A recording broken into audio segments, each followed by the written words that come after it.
Hi, and thank you for watching TargetedWest.com. This is DJ Chris. This is show number 107.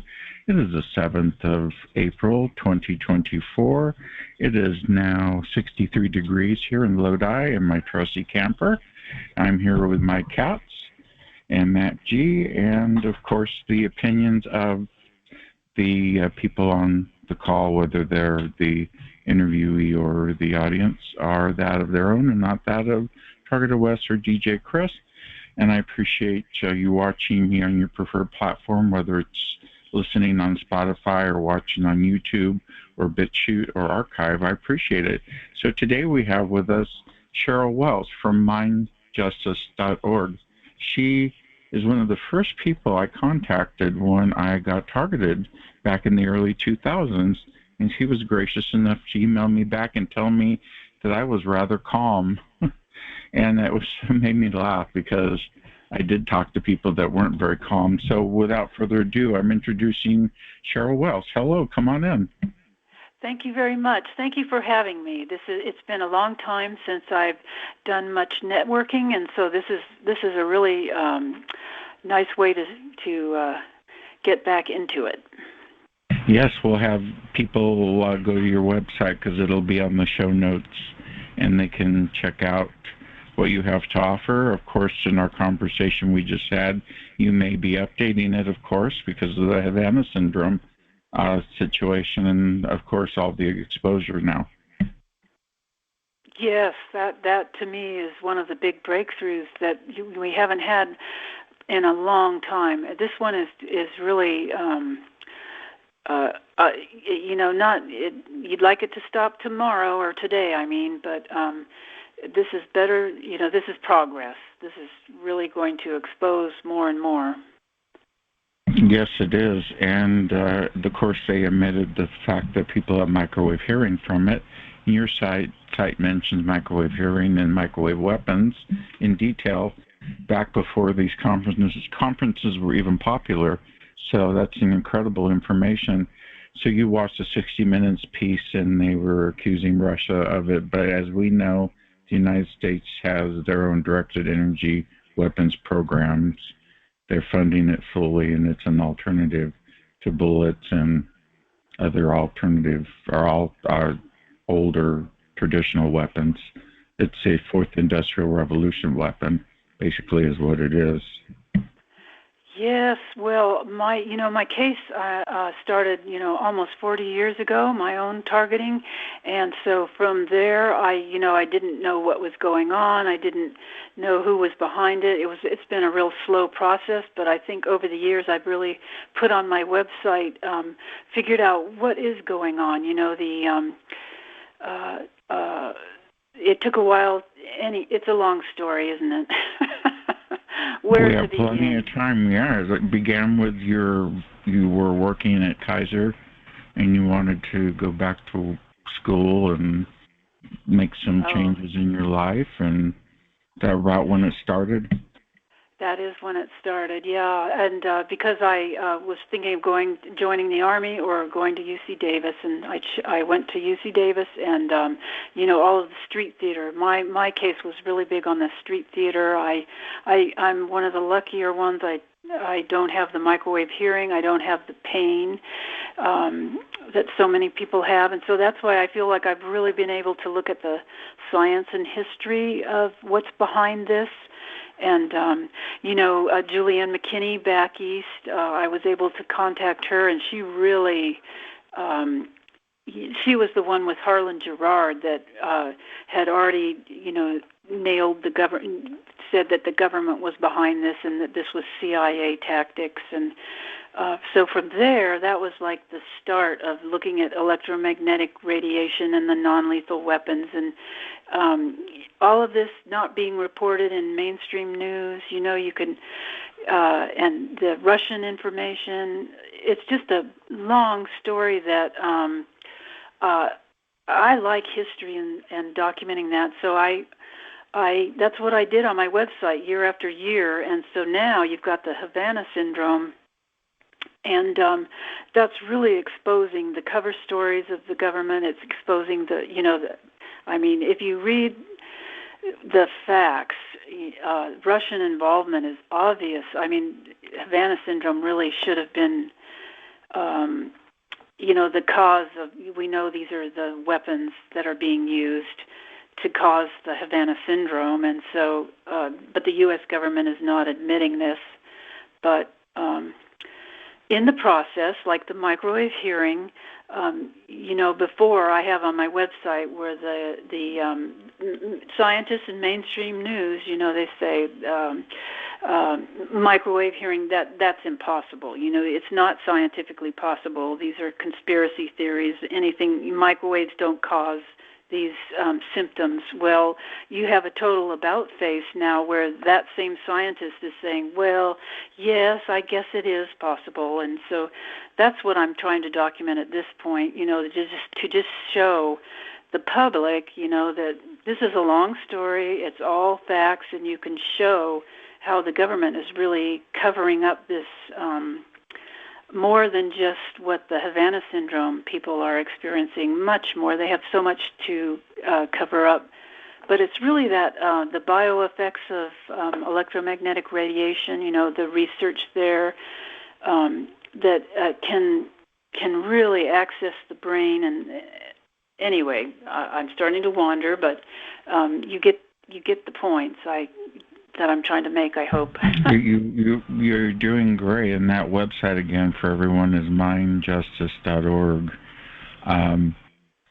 The fact that they're using microwave energy is just disgusting, but we know that is a known technology through our research as a part of the community and your research.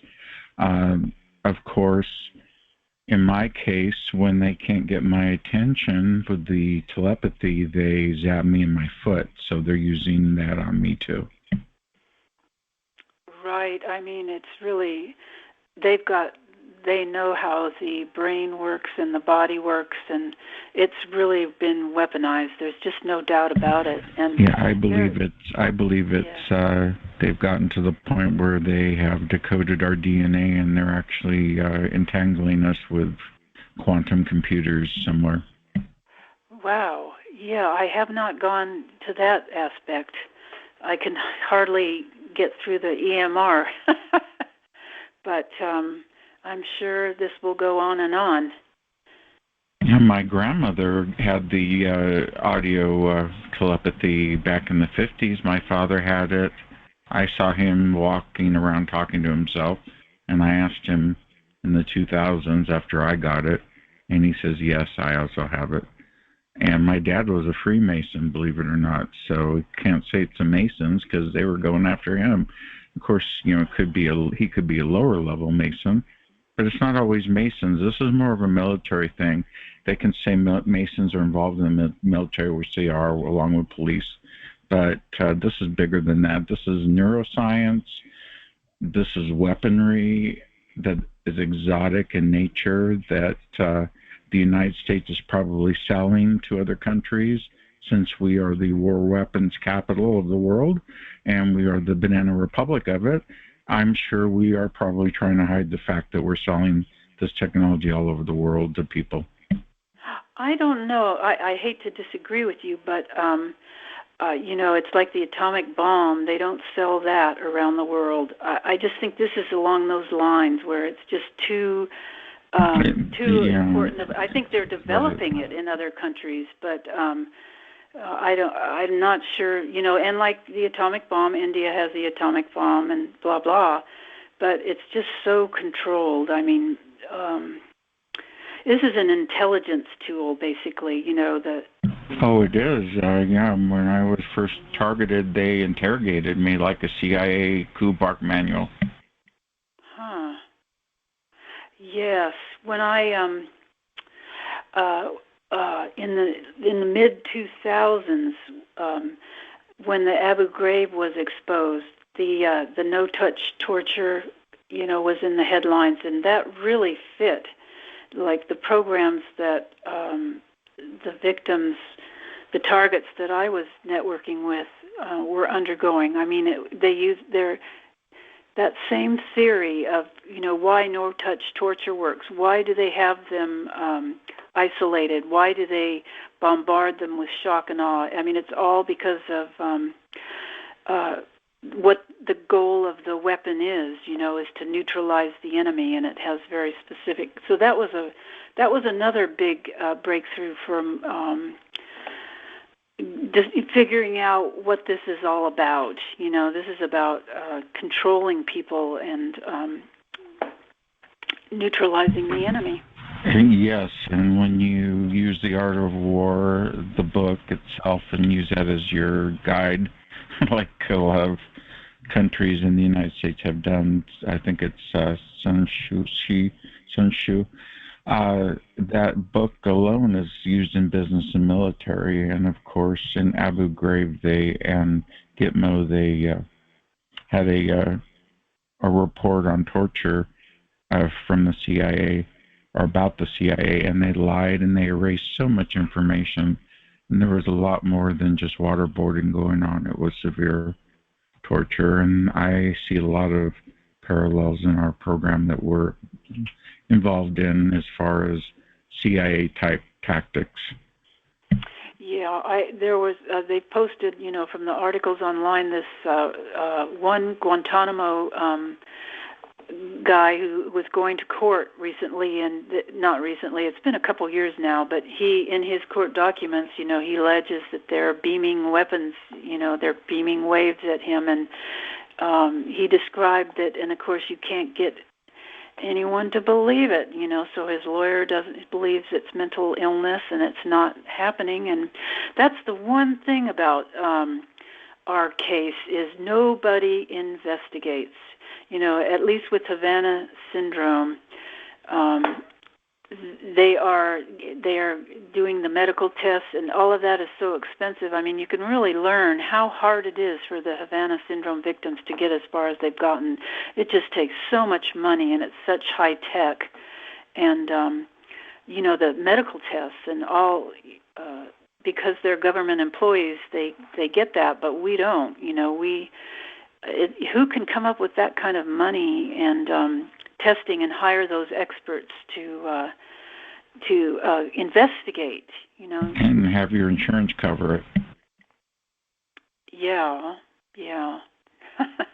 Mental illness maybe, but that's exactly what they do. Is they go right to that. They go to the default. Yeah. They did that with the Havana syndrome too, though. Those victims they still do. They still say it's a social phenomenon where a lot of people think they have the same thing, but they're not sick and nothing's happening. The intelligence agencies and the State Department believe that. I don't think they believe it. That's what their statement is. Right. Or cicadas. So it's bugs making buzzing sounds. But, in the 60 Minutes piece, they discuss, well, then why did they go after only the high-level agents in the group and not the lowlies that weren't any importance to anyone? Why did they go after key people? So, it's obviously some type of war going on. And if it's Russia, I'm sure we may be doing it to them or others. I don't know. But blaming Russia is weak, because I don't believe Russia's involved in my targeting in any way. No, but they have their own equipment, and it all began with Russia in the 50s with microwave hearing in the prison. So they've got that technology, and they're using it on us, is what I think. I think they are too, and then other countries have it, and it's the new war. It's a asymmetrical war. It's a war without any land, no boots on the ground needed. So. And the public doesn't know. The public has no idea. Most of the public. Because the second you bring it up in a family get-together, or you bring it up somewhere, it's the mental illness label comes on. But now there's progress, because that Giordano, Dr. Giordano, maybe some. Yes, you got it right. That one right. Yes, we have. So he has pushed back and said, the newspapers are saying microwaves couldn't cause this. That's conspiracy theory. But he pushed back, and now you'll notice the blackout where no one brings up microwaves or conspiracy theory or microwaves can't cause the microwave hearing. That we've made some progress there. We've got some facts now that say, yes, microwaves do cause bioeffects and can cause this, and that's what Giordano brought out and others. Yes, they did. So let's talk about John Ginter. You interviewed him, and he was a prisoner in San Quentin that started hearing voices, and a doctor told him it was called mind technology, which I think is magnetic integrated neural something. Neuron duplicator. Neuron duplicator, yes. Right, yes. For 27 days and nights, they kept him awake, and they did this targeting. It was the EMR kind of microwaves causing the voices and creating that street theater stuff where you think someone in the next right, and this was in 1966, I believe. Yes, it was. The case was filed, I think, in 1967. Yeah, it happened in June of 1967 in San Quentin. He was a very interesting guy. I have found another victim sent me a computer magazine article that mentioned the MIND device, and it was in regards to computers, and I thought, wow, this is going to, but you can see where they put out information that it's just experimental. It's and they just, so there's an information war going back and forth with Russia and the U.S. there, but you're never going to see that machine. But that MIND device was in some science journals, and so that's probably why the psychiatrist used that term to tell John that this is what was used on you. He knew that John would never be able to prove it or anything, and he was from Germany too, and John thought that was relevant, that they had kind of a understanding from their past. Anyway, right. That's how he described it to me. That's really interesting. Yeah, not many people know how far back this goes, and they were doing this experimenting in prison. They're doing it to Julian Assange right now. Yes. By piping auditory voices saying you're going to die. So they're doing it to him. There's a guy named Todd Giffen that had it happen to him in the Oregon State Hospital prison.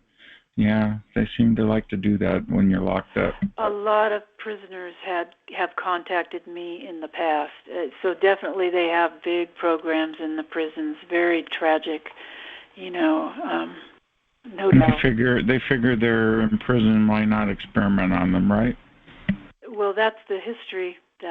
They got away with it. This goes on with all sorts of experiments done to people in prison, just besides mind control technologies. Right. But as far as we do have a better argument now to, I think like John's case, I think that was mind control experiments, and now even prisoners today are, having the mind control experiments, the EMF waves, and I lost my thought here. The law. Exactly. Do you think they're doing, as in this book you have on your site, The Neural Revolution, do you think they're able to do remote fMRI to detect truth, and maybe they're going through the prisoners' brains using some type of truth detection to find more crime, perhaps? No. I think this is an intelligence program. I really think like CIA type of fingerprints are all over this technology, with the no-touch torture techniques. It's very specific what they're doing, and they don't. I just don't think they're using it for anything but intel, because it's like the atomic bomb. You're not going to use it for other. No. That's what they did with. Yeah, they did an information war in my head and interrogated me for 2 days in 2002 and used that data they gleaned from that interview on me for the rest of my life. I think they can dig into your memory. And they do. They play back either through short-term memory, they play games, and long-term memory. And then I've got the synthetic dreams that are absolutely wild. Did you ever have anyone talk to you about experiencing bizarre dreams? Absolutely. That was common. That was a lot. I heard that a lot. Yes. Yeah, I wrote a book that's on Amazon called My Synthetic Dreams, and I had many people contact me because of my book and tell me they were also getting these sick dreams that are twisted. And I think that the reason they do them is to change your memory. They want to change our memory of things in our past and change it around to make it fit into a different dialogue, like abuse. It's so hard to tell what they're trying to do. Yeah, that could be. It's a worse. I cannot figure it out, and I've been researching this since I talked to you in the early 2000s. Yeah, well, they don't know a lot about dreams and your subconscious and what's going on back there. And I don't know, but that's a good guess. So you, of course, started your website and you studied this whole phenomenon yourself and experienced it. Do you think there'll be a solution, or do you think exposure will make it go away? And do you think this is MK Ultra 2.0?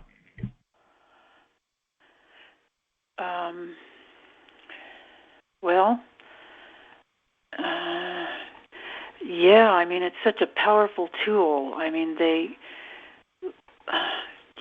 think it's going to continue for, ever. That's what Dr. Duncan said. He said it may be a little bit too late. Yeah, I mean, it's world governments now that, I don't know, this is one,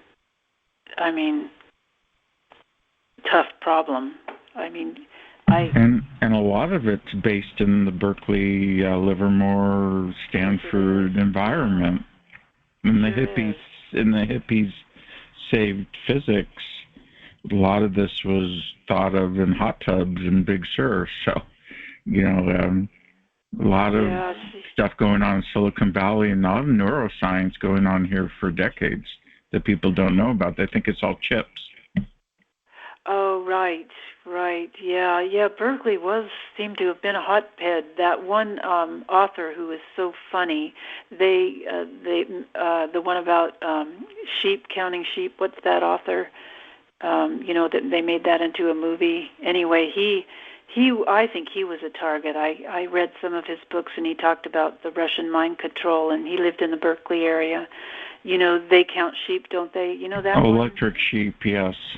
Yeah, that author definitely seemed like a victim to me when you read his writings. We'll have to include that in our book club. I never thought about that one. Yeah, well, I don't remember off the top of my head which books, but he talks about the Russian mind control, and it just sounded just like the mind control that victims are experiencing. I'm not sure if anyway. Very interesting. Yeah, I'm sure much more is going on. It's an incredible world. So how did you end up on William Shatner's show? Did you contact them, or? That was one that I didn't contact. That they had contacted me, which was really wow. Yeah, that was somebody must have told them, about maybe my website. I mean, I have. I've really tried to just be really. How can you not believe that this is going on? And well, you helped me. You helped me very early on in my life in You were a lifesaver. Your website helped me, and I remember before it was Mind Justice. With Ed Light, and he's I still remember around. all Ed Light. I remember Eleanor White. I spoke to her via email. She's still around. She's still around. Unfortunately, she thinks she may have dementia from the program. Oh, no. I did not know that. I just know that she was still on networking with, I'm getting older. 40 years is a long time. I'm 63, and I'm getting a lot of memory. It's hard to keep talking and to think of things, but we're doing a pretty good job, actually. I'm listening to our conversations as we speak, and it's coming out great. A lot of history being spoken about. So you'll probably be updating your website now that we've got you all interested in things again. That's cool. Your website saved me. It definitely did. I bought the books from the front page and have them in the book club. So it helped me a great deal, especially Ed Light's site helped me, the Mind Control Forum site helped me, and Eleanor White's site, Raven One. Yeah, I had talked to my website guy, and he's going to put a new post up that the Gloria Naylor book, the 1996 that she wrote about. Yes, about her neighbor. Yeah, they had a little dispute, and he was a intelligence or NSA guy, and I've been wanting to get that book so bad, and I can't find it anywhere. Oh, yeah, that's still around, and so she had featured my article in there, and I was going over that. And anyway, I'll have a new post by April 15th, hopefully. Oh, that's great! That's super duper! Wow. Yeah. So, yeah, because she really. Look how she had to. She never got. They shunned that book. You know how that goes. They just don't want to touch this topic, and so. She writes this book, and then she gets an interview on NPR, and they just don't want to. And plus, Gloria was very targeted, and just trying to survive. But I don't think she wrote any books after that. I know it was really tough, but I really commend her for trying to get the word out. And of her experience, because to me it sounded like street theater, it sounded like the microwave hearing, and there were little clues in her book, like her cat the cat that was killed by the rat poison was named Orwell, and I'm sure I'm sure she left a lot of. There's more to it than I probably gleaned from it, but anyway. I'd like to read that book one day. Yeah, she put MC Forums in there, and Eleanor White and Barbara Hartwell, and directed people to that. And I think someday people will say, she was targeted. Someday years down the line. But just really tough stuff to put out a story and not be ripped apart as mentally ill. It's really hard.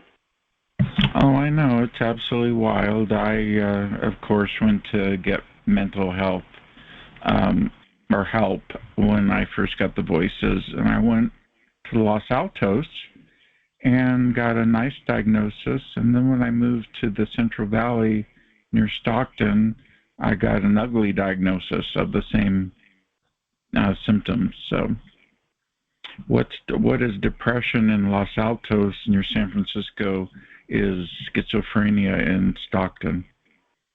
So they're really targeting people of low income, really knocking them down with these extreme diagnoses, which they probably read the DSM, they probably follow Freud, and they probably are just trying to make money. That's my only guess. But I went back to my regular doctor and said, this is ridiculous, and she said, ignore it. But it just goes to show you how you could talk a little bit about your story and get diagnosed so quickly. And that affects you because they put you, as you know, in the medical field, they have the Epic database system now that all the hospitals use. So I'm schizophrenic all over the place now. Right, yeah. Yeah, now, and like more and more as time, with the Savannah syndrome, I don't think it's going to go away. I mean, Putin is, in my opinion, really aggressive these days, and I actually thank him for exposing this. And he, the U.S. Anyway, I won't go there, but we have I think, I haven't been networking a lot, but, I'd like to do more in getting the word out, because I think now we have some new information that can really, everything that Havana syndrome, the NAS report with the saying that it's probably a directed energy weapon.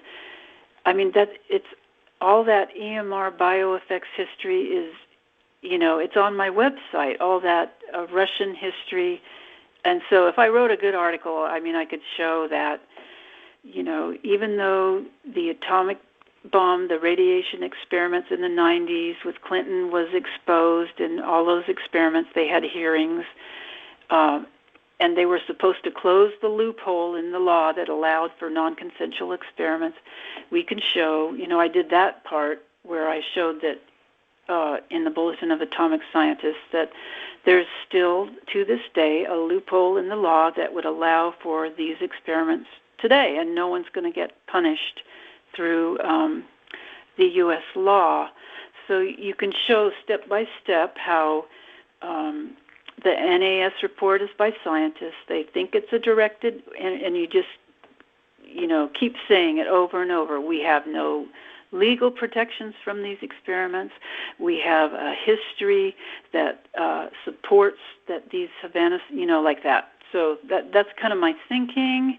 What we really need is an independent researcher to look at the evidence. And, newspapers are not writing this up. They're not. There's like a blackout about. Well, my understanding, historically, newspapers and TV are controlled by the CIA. Well, they have. You notice that they're not writing about. There's just a whole. Remember all the conspiracy theory microwave cases they used to love writing about? That so and so attacked this, and they think there's a CIA conspiracy on microwave. Right. That, and now there's like, I haven't read one of those for a long time. I haven't. It's like a blackout. They don't talk about it. They just ignore it. So, you have to push, in different areas. But anyway, it's a lot of work. I'm getting old. We all are, but it's just so incredible that you're here. I am so appreciative of your time. And so if anyone wants to contact you, they can do that through your email, which is, I don't remember, Cheryl at mindjustice.org. It's Welsh, WELSH, at mindjustice.org. And I'm a little slow at replying, but I'll do what I can, And I wish, I have information, basically, but I sure don't have any real help. And I'm really not good on the networking, I'm just better with the research, but I'm glad to, so it's, you kind of get the picture, absolutely. And we need someone to research this and get further into it, because that's the only way is to expose it and to tell people what your research has gleaned. And once people learn, they can make a smart decision whether it becomes their situation where they end up being in this. There's a lot of people that I've heard that have been involved with the military indirectly or directly, or have applied at this, like you said, the CIA or other organizations, and have been harassed afterwards. There's something traditionally wrong at some level where they're making enemies out of people that just apply and turning everybody into terrorists. And I think a lot of that has to do, in my case, with the Patriot Act. But of course, they were doing stuff like this back in the 80s and 90s. You, of course, had the Strategic Defense Initiative. and a lot of reforms and laws and such. So. Yeah. Yeah, it's yeah, I do what I can. I'll do what I can. It's heavy for me. It's hard for me to hear these stories that they're very heavy, and when you don't have help, and it's really hard. There's some tough stuff out there these days. Crazy. A lot of people I've noticed get caught up in this when they're having a relapse with drugs. And I know you don't do drugs, but I had a relapse, and that's how this started. Is I had a neighbor that worked for the DA, and he was a concerned citizen and reported me, I guess, even though he was in my dog club. And I had a sheriff's helicopter hovering over my roof right after 9/11, and he had a device in his arm, in his hand, and it was like a circle, like some type of X-ray device or something, and he was literally above my roof, and my partner and I went outside and waved at him, and they flew off. Yes, I used to have the helicopters fly over the red and white cars. I mean, people. Yeah. Okay, Cheryl, goodbye.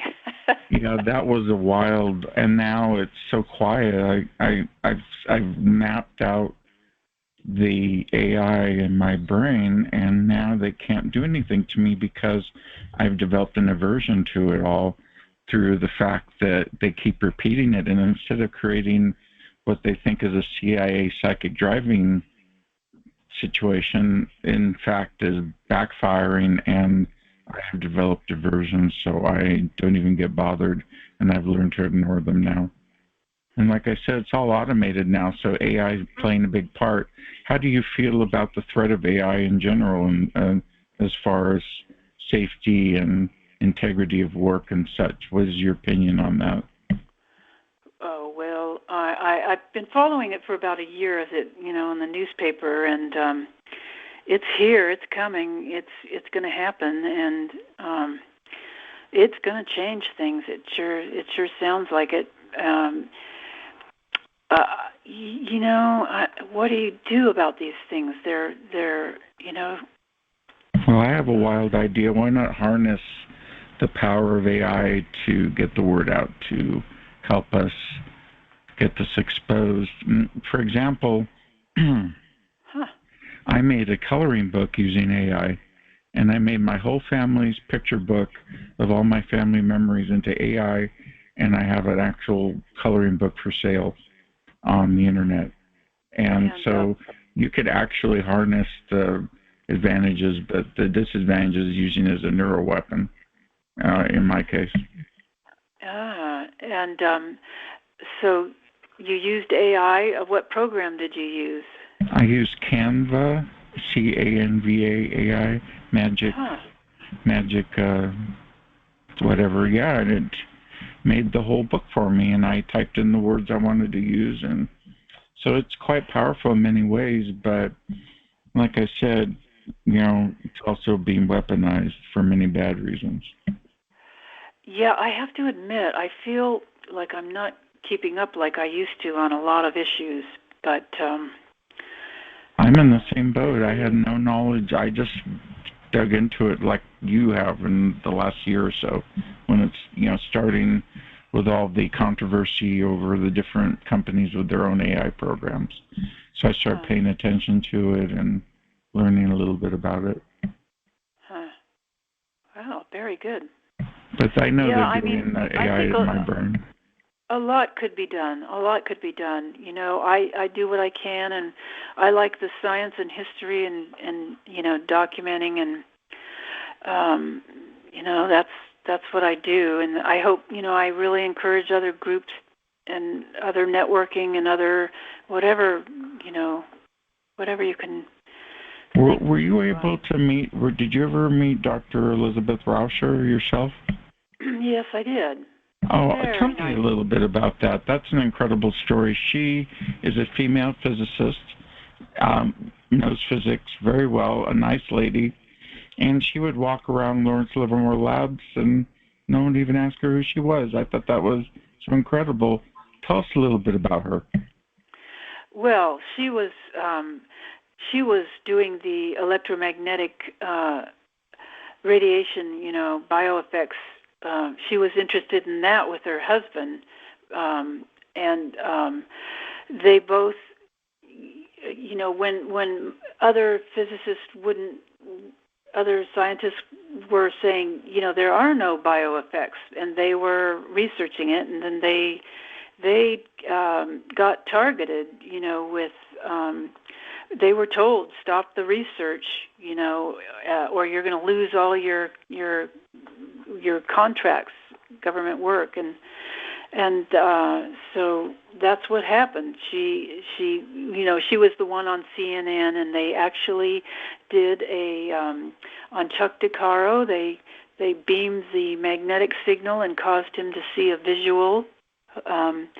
Hallucination, whatever you want to. He saw. They could make him see things with the little magnetic signal that they beamed.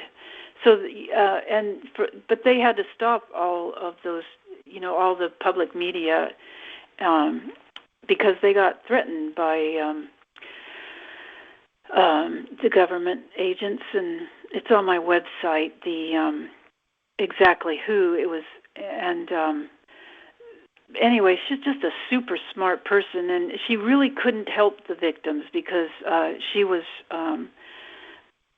being monitored because she knew that the bioeffects were, very important area, they're very classified, and then also that they were so important to the, humans, how the brain and body, how it works. So yes, anyway.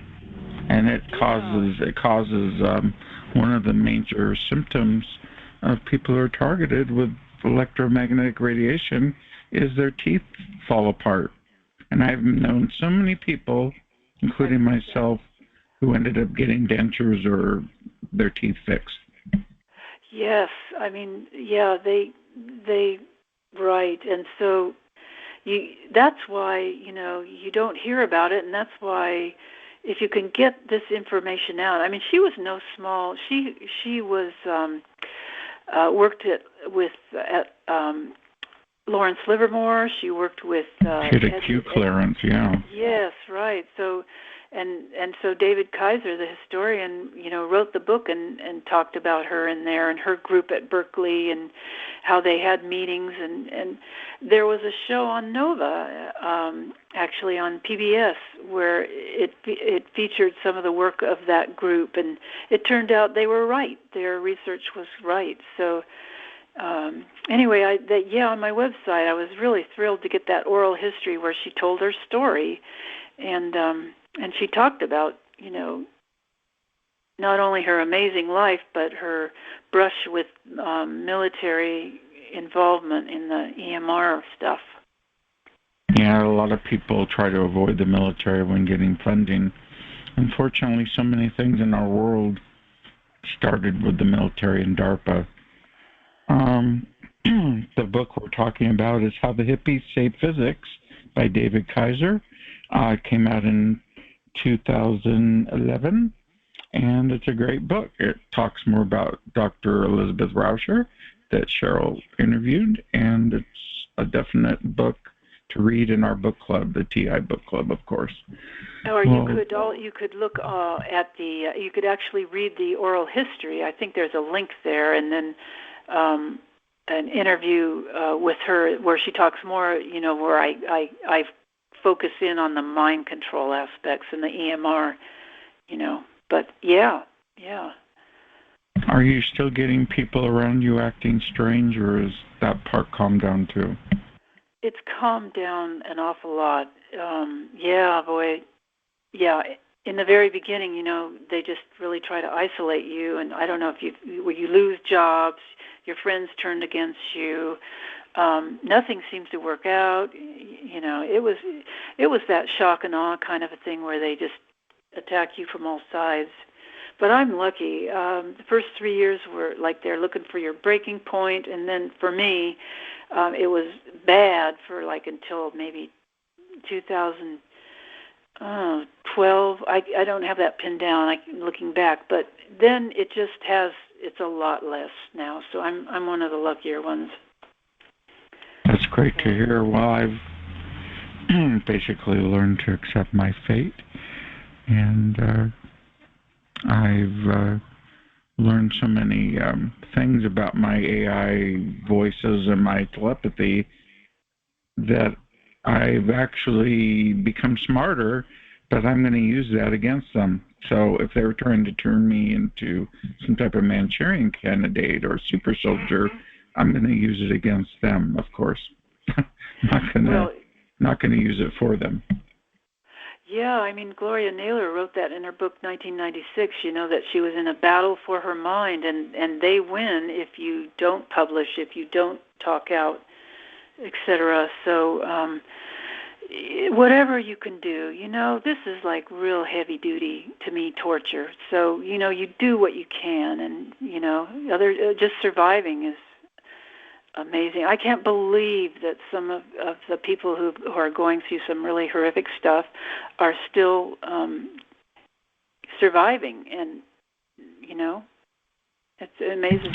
Well, it's a slow kill, and it's thanatism, or the study of death or slow death, or the death of your finances, the death of your friends, the death of your love life, the death of your employment, the death of your health, the death of your mind, and they study that. There's a whole group of people that do that, and there's a group, the Nataros, which studies sex and death, and all of my voices are sex and death and law and order. So I have them memorized. There's nothing more they're going to say because they never come up with anything original. Yeah. So if this is their idea of an incredible weapon, it's kind of weak because people get empowered and get over it and move on. The original shock and awe is all they have, and then afterwards we end up recovering because as human beings we're resilient and we can handle a lot more than they can hit us with, for sure.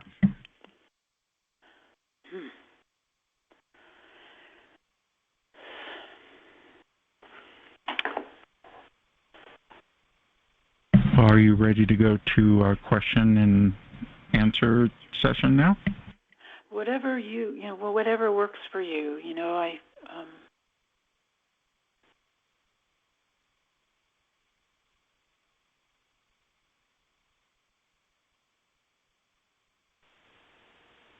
Okay, we have Q&A modes, questions mode.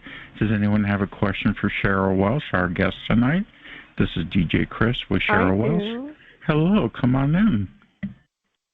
Hi there, this is Tranquility. Hi. I'd just like to start off saying I really enjoyed your interview tonight, and I just have one question for you.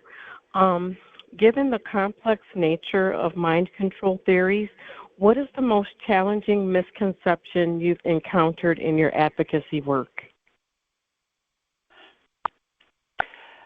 The challenging, well, I would say, just the blanket dismissal that you are mentally ill and that it can't be anything else. I mean, it's just like that has been impenetrable. I think it's going to get better now with the Savannah syndrome, but I'd say that was I could not overcome it. My parents passed away thinking I was mentally ill. That hurts, and other people in my life. It's only a very few really open-minded people who believed me, and still to this day, it's getting better, but so I'd say that.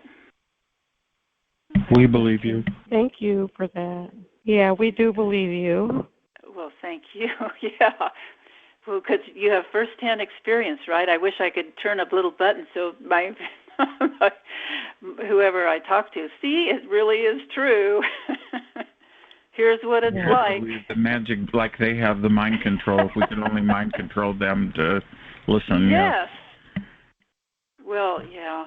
So anyway. Exactly. Does another question for Cheryl Welsh? Yeah. First, I want to say that she sounds a lot like Annie Jacobson, if she knows who that is. I do. I know Annie Jacobson, yes. God bless her soul, rest in peace.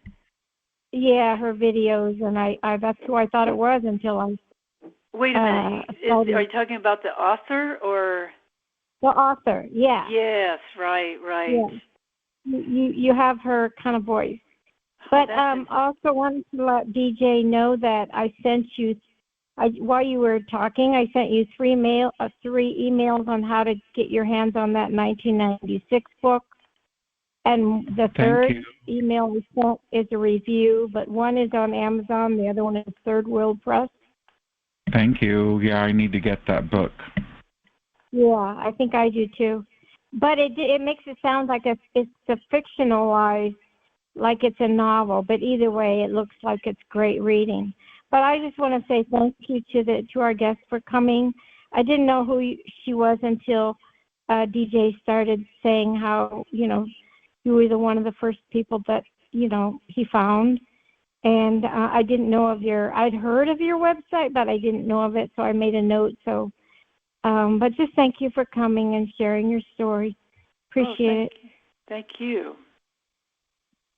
Yeah, does anyone have a question for Cheryl Welsh? Come on in. Hi, Cheryl. I've been a long time TI, and I remember Eleanor White speaking about you. My targeting got turned on in 95, and I'm looking at what I experience now as a real intense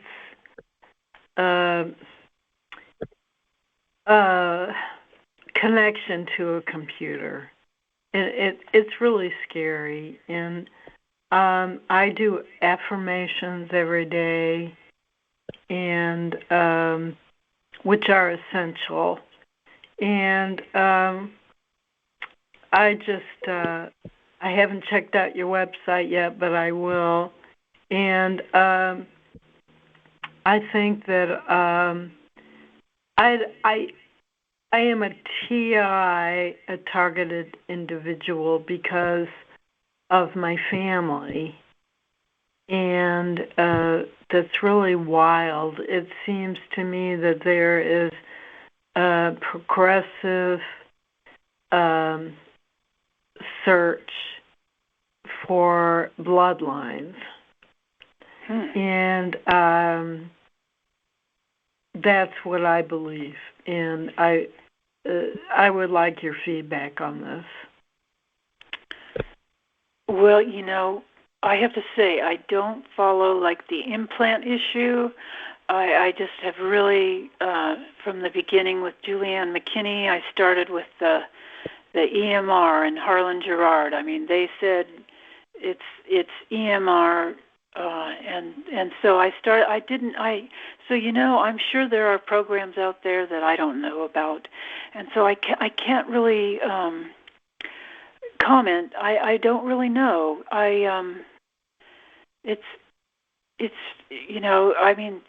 Genetics is. It could be. I just don't know. I don't have any knowledge to. Don't know. I'm sorry. Sounds plausible to me. Thank you for your information. We need to go to the next question in line. Next question in line for Cheryl Welsh, please. Hi, Cheryl. Yes. This is Chrissy. We met when I became a TI in '92 when I was with Derek Robinson. With Derek? Oh, okay. From Freedom from Covert. So, you helped us out quite a bit. I'm going to go back with what Chris says here. You were one of the very first ones that helped me. Eleanor White was, Harlan Gerard, Dr. Duncan, my gosh, and Julianne. I'm so sorry she's gone now, but she was a pillar. She just gave us so much information. And I still look for her articles because she was brilliant. And you are too, and you've given us so much. So I just wanted to say hello and thank you so much for being here. your website is full of wonderful information because it shows us exactly how it began and how it's evolved. Now, it has evolved a lot for us. I'm going to go back to the young woman that was speaking. So a lot of them, there's AI included, there's a computer included, there's, DARPA is really heavy in it. But I don't want to tie up any of the time. I just wanted to say thank you so much for being here tonight. It was just lovely hearing you. And thank you once again for being there for us as an advocate for all of us for so many years. And, and if you do get the chance to update your website, I know we'll all look forward to it. And I just wish you peace and just thank you so much for being here for us, okay? Thank you. That's very thoughtful of you. Yeah, I'm one piece of the information, and it's good to hear that people are, like I say, I haven't networked a lot, so I don't know what the latest is going on with, it changes. So it does. Great. I'm glad that you are keeping up with that. But we have some wonderful people. I mean, the TI events, and gosh, there's just too many to list. But we have a wonderful community that really does support each other, and that is what we stand our foundation on. So, again, thank you again for being here. Okay? Thank you. Thank you for the questions. We can pretty much wrap it up. We have to move on to the book club, and I appreciate, Cheryl, you coming by with us tonight and talking your story and discussing your website and all the topics we went over. I really appreciate your time. Well, thank you very much. Great. Thank you. Good night. Good night. Thank you. Now we're going to head to the TI Book Club.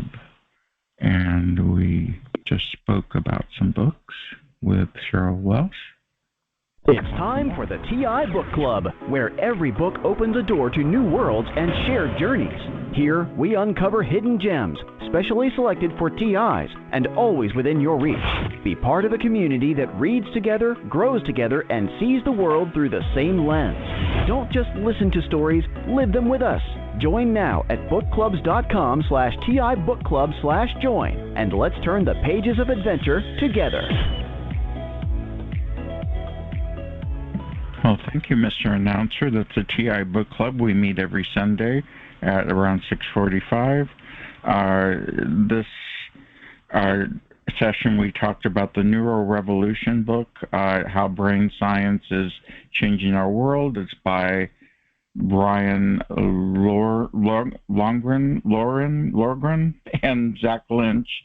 And the second book was How Hippies Saved Physics by David Kaiser. That's a 2011 publication. And that talks about Dr. Elizabeth Rauscher that we spoke about. If you want to listen to the John Ginter Mind interview, that's on Cheryl Welsh's website.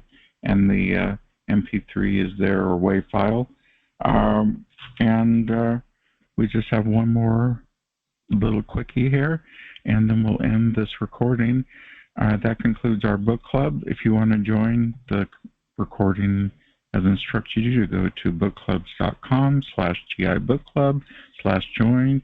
It's free, and I put books that are at no charge, that are links, so you don't have to buy a book.